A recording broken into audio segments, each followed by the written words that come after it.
Today's sermon is titled Spiritual Nomads, a Conscientious Walk Through the World's Religions, to be delivered by Dr. Stephen Lloyd Moffett. Dr. Lloyd Moffett is a professor of religious studies at Cal Poly and author most recently of The Spirit of Wine and the Spirit of Winemakers. With an MA and a PhD in religious studies from UC Santa Barbara and a Master's of Theology from St. Vladimir's Theological Seminary, Dr. Lloyd Moffett has spent his career trying to represent the religions of the world to his students and community. On a personal note, if I was retired, I would be in this man's lectures every single day. Holy cow. Okay. Outside of school, he loves to build interesting buildings, tend to his vineyard, make wine and beer, and be engaged in his local community. Ladies and gentlemen, it is my honor and privilege to bring you the esteemed Dr. Stephen Lloyd Moffett.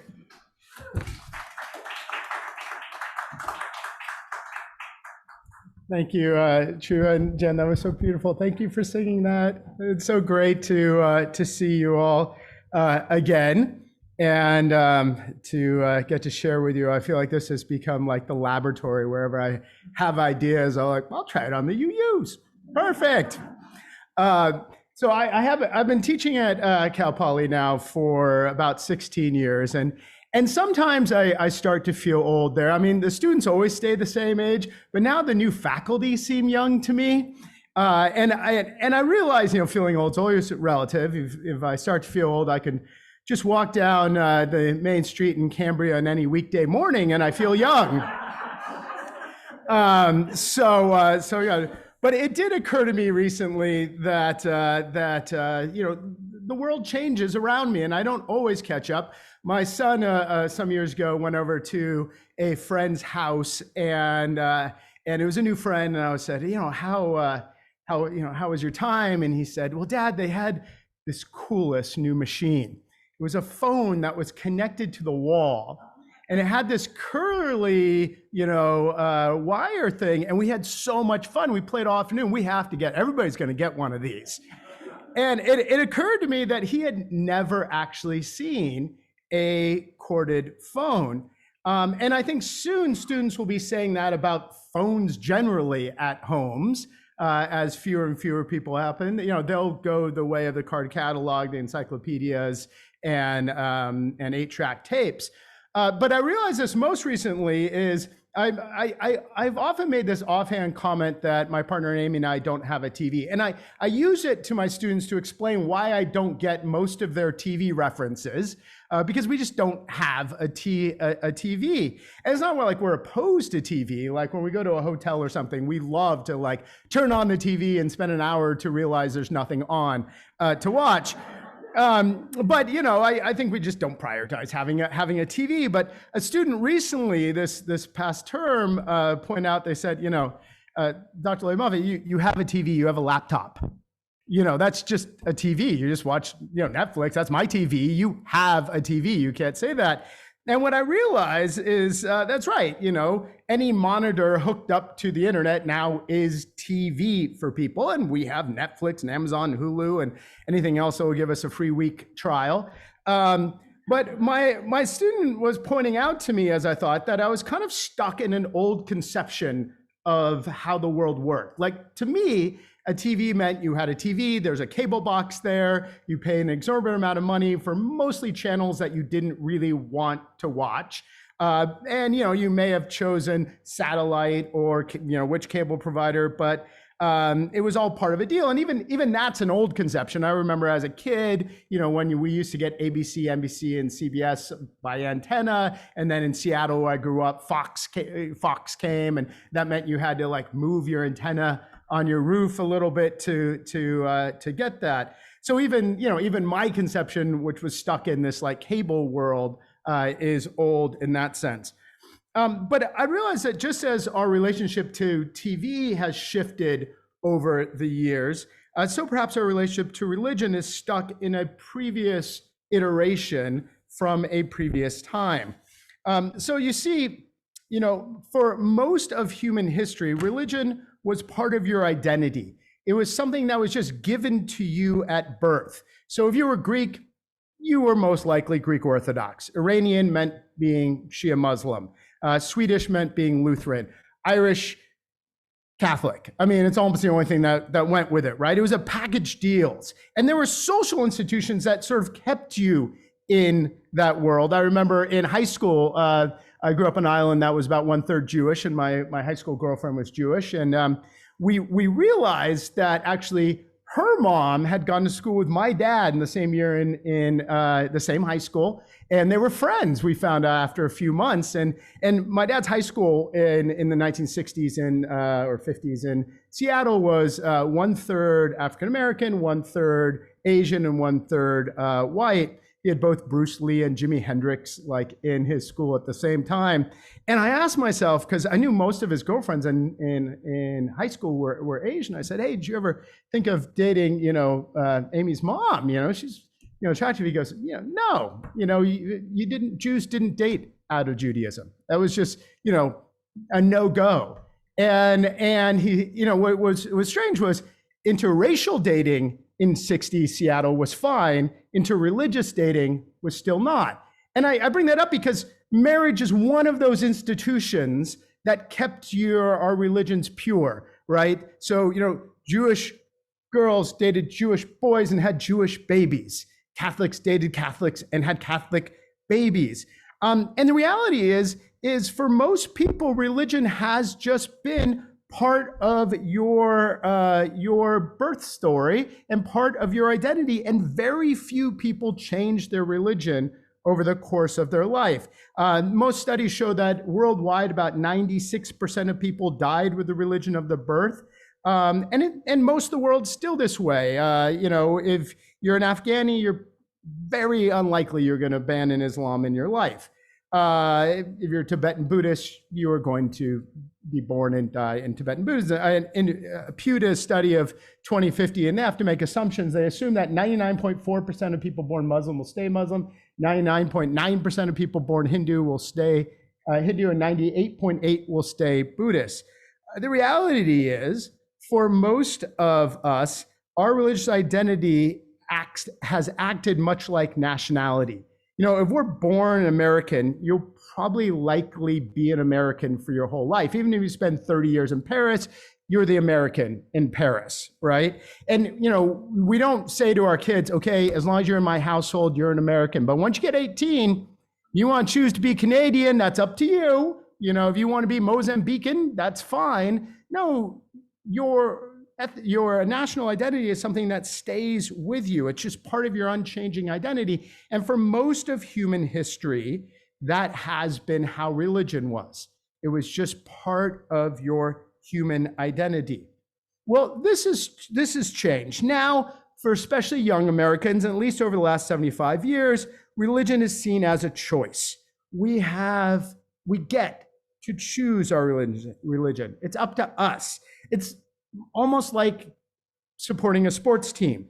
You may grow up a Tampa Bay Buccaneers fan, and that's kind of your growing up identity. But once Tom Brady comes and you realize Tom Brady cheats all the time, you're free to switch to a nicer franchise like the Seattle Seahawks. So technically, this is called the heretical imperative. The term heresy in Greek actually comes from the term to choose. So heresy doesn't mean false beliefs, it means a chosen belief lexically. And the reality is we all have the heretical imperative now. We get to choose our religions. And with the diversity of America and access to knowledge of so many religion, there seems to be no end to the veritability of religious options out here. And I've noticed, this is another topic, but my students recently have been mostly discovering religions on YouTube. I've had students, announce that they are now the Happy Science Church, which is a church of Yogi. They've discovered Yogi Bhajan. I was like, boy, was this still the 60s? And many other ways of being spiritually. But realistically, the whole world is open to any of my students. There might be societal or family pressures to go in one direction or another, but religion is seen as a choice. And yet, even now that we've evolved in seeing religion as a choice, we bring so many of the same presuppositions that came with religion from the pre-choice period. For example, we tend to see religions as mutually exclusive of each other. If someone comes to me and says, hey, I'm a Jewish, Christian, Muslim, I look at them kind of funny, being, which one are you? You know, you can't be a Jewish, Christian, Muslim, right?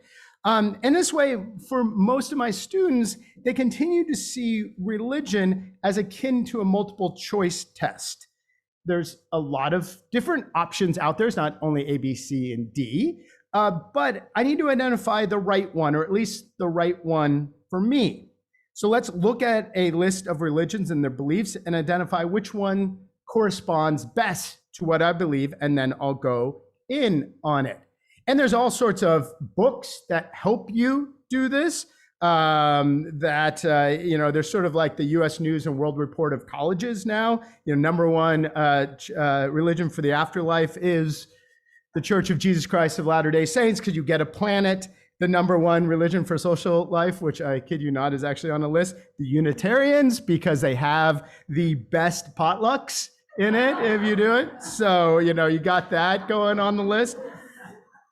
But, you know, they still began to see these as mutually exclusive, and they're package deals. You know, you may not agree with 100% of Episcopalian doctrine, but if you're Episcopalian, you kind of have to accept the whole thing.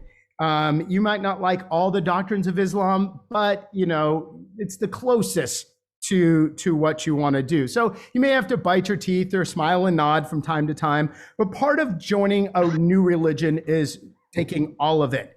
And it really is sort of akin to choosing a college. You know, my younger son, Finn, is in that process now. And, you know, there's no one perfect college for him. And so you kind of tour around, you look at them, and you find the one that's closest that will probably most likely lead to you feeling comfortable at home. And then you make the leap. You know, you move to Humboldt or whatever college you're looking at and try it. And you don't have to stay there. You know, you can transfer later on. But the idea is sort of like that with religion. You kind of go around, try to find the one that's probably meets most of your criteria, and then you make a leap and you accept it, even the parts that you don't like. But I think in some sense that this way of seeing religion is sort of like seeing television back in the cable era, that we're sort of stuck in an old paradigm where we just have to pick among the religions, you know, spin the dial, find the one that fits best and accept all of it. But maybe there's a new way of seeing religion. Maybe we don't have to be stuck in the idea that religions are mutually exclusive boxes that are in competition with each other. What if we saw religion, or at least the traditional religions, as source material for constructing your spiritual expression that fits you? So instead of finding a package deal, what if we broke it up into sort of a la carte menu items that we chose to create our meal with? And so your religious life might be comprised of Christmas and Easter with your family, because that's a long-standing family tradition for you. Hindu-derived yoga twice a week, a Buddhist meditation in the morning, and commuting with nature on weekends. You might like reincarnation for afterlife, a God that looks a lot like Jesus's father, at least in the New Testament, a worship that involves chanting like and dance like Hindu kirtan, or an ethics based on Buddhist conception of understanding. Just like Rumi articulated in our reading today, maybe you're not a Christian or a Hindu or Buddhist or pagan, but maybe you like just to borrow from all of those traditions, the good parts of all of those traditions. That's fine. And you don't have to be opposed to people who want to identify with each one, but there might be something beyond them that fits you. I compare this a little bit to the salad bar. Remember the pre-COVID days when we had salad bars? If you're like me, I'm a little bit of a salad bar voyeur, because, you know, when you watch people at salad bars, I'm always amazed about what they put in their salad, you know, like cottage cheese, pepperoncinis, and croutons. That's a salad? Like, whoa, what is that, right? You see potato salad, Thousand Island dressing, and tofu. All right, That's a salad too, apparently. But if you think about of a salad bar, there may be patterns to what you choose. That's based on your personal likes and dislikes. But there's some days where you sense you might need more protein, so you'll go to the tofu, the beans, or the meat, or something. Some days you might really want to be healthy, so you double down on the greens and vegetables. Sometimes you want excitement in your life, so you break out those tortilla strips and exotic cheeses for the salad, right?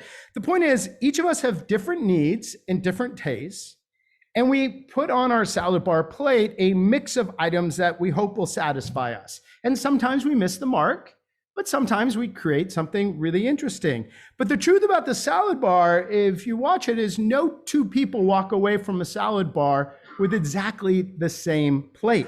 You can stand by a salad bar all day, and I haven't done this, so I'm just guessing this is the case. But notice that, if you stood by a salad bar all day, no two people would walk away with the same mix of items. We tailor our salads to meet our particular set of qualities, right? Now, some people may want just a plain Caesar salad, but what makes a salad bar great is we personalize what is on our plate. Well, why couldn't our religious lives be like that? Let's examine what our needs are at any given moment and choose from the feast of spiritual and religious expressions that to satisfy my unique needs. So you might feel at this point, I need to concentrate on the compassion that Dalai Lama talks about. I need the mind-body connection of Hatha Yoga. I need the aesthetics of Feng Shui. I want to stress family in a Confucian way. So I'll create a mix of religious traditions that work for me, with no religion being primary, and that might be different tomorrow. So life is about finding the right religious salad for that day and that era in your life. So for Hindus, you'd kind of see kirtan and yoga and meditation and ritual as elements that you could put on your salad. For Buddhism, you take meditation or the importance of retreats. For Chinese traditions, you could take Tai Chi or Qigong, meditation, Taoist martial arts, or traditional Chinese medicine. In Judaism, we could take Kabbalah or prophetic social justice or ritual life. From Christianity, we take a focus on the poor, prayer, holidays, or worship. From Islam, we take a focus on social justice or prayer, Sufi chant, right? The reality, though, is maybe these religions can become source materials that rather than prepackaged products that we have to accept, we can create our own final product from these source materials. It's like religion 2.0, where the traditional religions are the source material rather than the final product. And the idea of choosing just what serves us rather than packaged deal is exactly what has happened in, let me go back, in the debundling of TV. I mean, it used to be you just had to accept all these cable channels, even though you never wanted to watch Spike TV or the Shopping Network. And what we've seen recently is in terms of the economy is a debundling. So now, if you just want Netflix, you can just pay for Netflix or Amazon or Hulu. The point is, we pick just the programming channels that you want and need. Well, so maybe we need to sort of debundle the religions. Stop seeing religion as a package deal. If you were Catholic, you used to at least had to nod to Catholic beliefs, take the priest out for a beer on time to time and agree there. But we could debundle and take the different aspects of religion, the different dimensions of religion, and say we don't have to take them all together. And likely these choices for you will shift over time. If I can switch analogies from salad bars and TV programming, perhaps we should look at them as we look at investment portfolios. When you put together your investment portfolio, you pick from a number of different investment vehicles, stocks, bonds, real estate, cash, and you try to put together a portfolio that serves your particular time in life and your penchant for risk and other things. And so while you're young, you might choose some risky high growth companies and new emerging markets. But as you age, you might choose high yield companies. Everyone is different. And so no two investment portfolios would be the same. So you could do the same with a spiritual portfolio. When someone's in a stressful period in your life, you could invest in more meditation practice to de-stress you and center you. When someone has less stress, you might have time for more spiritual reading of scripture, lectio divina or pilgrimage or something that on those lines. The idea is you identify the elements from various traditions that meet your needs at a particular time and place and combine them into a portfolio that works for you. And if you know the golden rule of investing, you have to reevaluate your portfolio, both because you are changing, the world is changing, and sometimes the investment is changing. And so, maybe once a year, you go up to Big Sur, sit down on a hilltop somewhere and say, how's my portfolio working for me this year? Maybe this is the year you let go of Christmas because you never really liked it and it just leads to fights, right? Maybe that's, your change this year. Maybe you start celebrating solstice instead of Christmas. Maybe a year of meditation has not led to clarity and focus for you. And so you switch gears and say, let me try Tai Chi or some other technique. The idea is you treat your spiritual life like a portfolio comprised of different vehicles that serve different purposes in your life. And then you continually monitor to see if they're working for you. And historic religions are the source material for the creation of an individualized faith portfolio. Seen through this lens, it seems somewhat antiquated to be thinking that, I just have to accept everything of the religion or I'm out in this. Now, you could take all these different elements and put them together, blend them together in some way that is systematic and has some wholehearted philosophy of the world. In religious studies, this is called syncretism. And so like the Moonies blend Christianity, Confucianism into a new religion that is internally consistent. But one doesn't have to do that in that sort of way. Maybe we should see our religions like we see friends. We all have friends that play various roles in our life. We might have friends that we bike with. We have friends in our reading group where we talk about ideas. We have friends from childhood that we share memories of the past with. We have friends from our business career or our work career or whatever. Most of us don't try to sort of think through our friends as there's some common thread to our friends. We just allow them to play different roles. And one of the reasons why things like weddings can be awkward is because you bring all these friends from different periods of your life together, and there isn't necessarily anything in common between them. They just play different roles, and that's okay.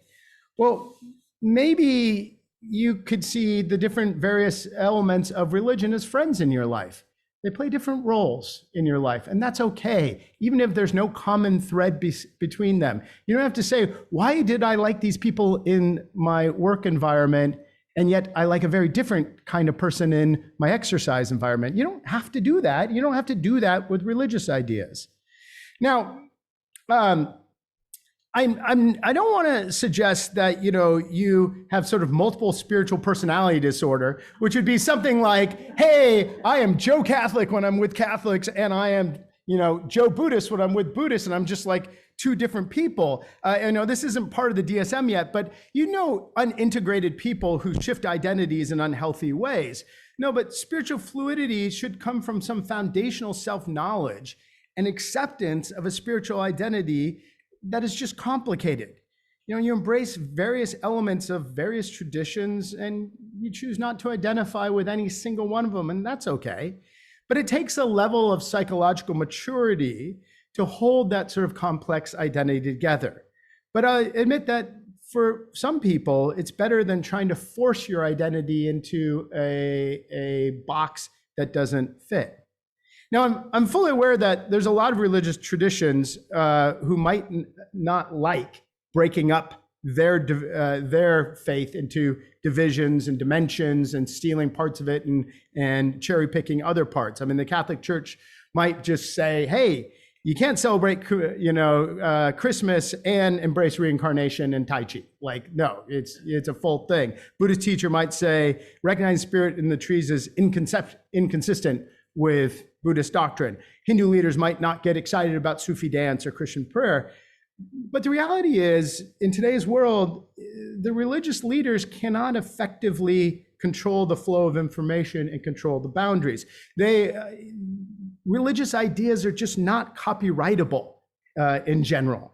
You're free to borrow and steal ideals. Now, those religious institutions can borrow you from their official ranks, and you have to accept that as a possibility. They may not let you take communion. They may not let you be a part of the community. But the lives of spiritually fluid people may not care about those identities. You don't have to have permission to construct your own spiritual portfolio from the constituent elements of the religions of the world. You should feel free to be spiritually polyamorous. Love the elements of the world's religions that speak to you and ignore those that don't. Now, I'm not suggesting you be spiritually promiscuous, but I think you can recognize the difference between generally loving and honoring multiple religious traditions and having the equivalent of one-night stands with those religions. Humans have the capability of loving multiple traditions at the same time. And it's also okay to be spiritually monogamous. That's fine. There are people who are wired that way or through a variety of different reasons connect. And perhaps some of us could be jealous of those people who fit that definition. But it's not the only way to operate. Now, the opportunity to create a personalized spiritual portfolio should inspire us to learn about different religions out there, because our religious identity becomes inherently fluid. Spiritually fluid people have to be spiritual explorers, seeking to find the ways in which religions might serve them in the future. Now, of course, a religious studies professor calling for learning about more religion might seem self-serving. You know, you should take a lot of classes on the religions of the world. But I have to say that I find that it can be useful to become a sort of spiritual nomad in this world. Now, I have to admit that at first, when this term was introduced to me, and I can't even remember who first said it, I really didn't like it as a term, spiritual nomad, because to me, spiritual nomads were flaky. I mean, a nomad is one who gets a tattoo of Lord of the Rings that says not a wanderer or lost, buys a van, curiously doesn't shower, and then ends up mooching off their friends and relatives until their dream of making it as an Instagram influencer fails and they go move in with their parents. So to me, like, nomads were unserious, unfocused wanderers who carry on for a rebellious phase until they figure themselves out. So to me, a nomad meant an unserious person. But the real history of nomads is actually far more interesting. And we're not going to do a whole lecture on nomads, but nomads are actually really keen observers of themselves and of nature. To survive as a nomad, one has to be keenly aware of the areas that were surrounding you and the needs of the individuals, and read the environment in search of the very thing you needed to survive as a group, whether that is shelter or water or feed. The best nomadic tribes were really self-aware, continually considerate of others, and searching for what in the universe brought life for them. And seeing nomads in this way, I've actually come to appreciate this as a good metaphor, because to be a spiritual nomad would mean to begin with self-awareness, knowing what you need in your life, understanding what you need to thrive. Then explore the religions of the world in search of life-giving elements, probing the world's traditions. As a nomad means trying to figure out what elements of those world traditions will help you thrive as a person. And just as the nomadic tribes of the world have to pass through a lot of barren desert and barren lands to find out what brings life to them, so explorers of the world's religions, in this viewpoint, have to ignore a lot of religions that seem barren and a lot of aspects of religions that seem barren, in order to find that diamond, that thing that shines for you. And so being a spiritual nomad means searching for the good in religions, searching for the life-affirming parts in religions, at least the ones that bring life for you.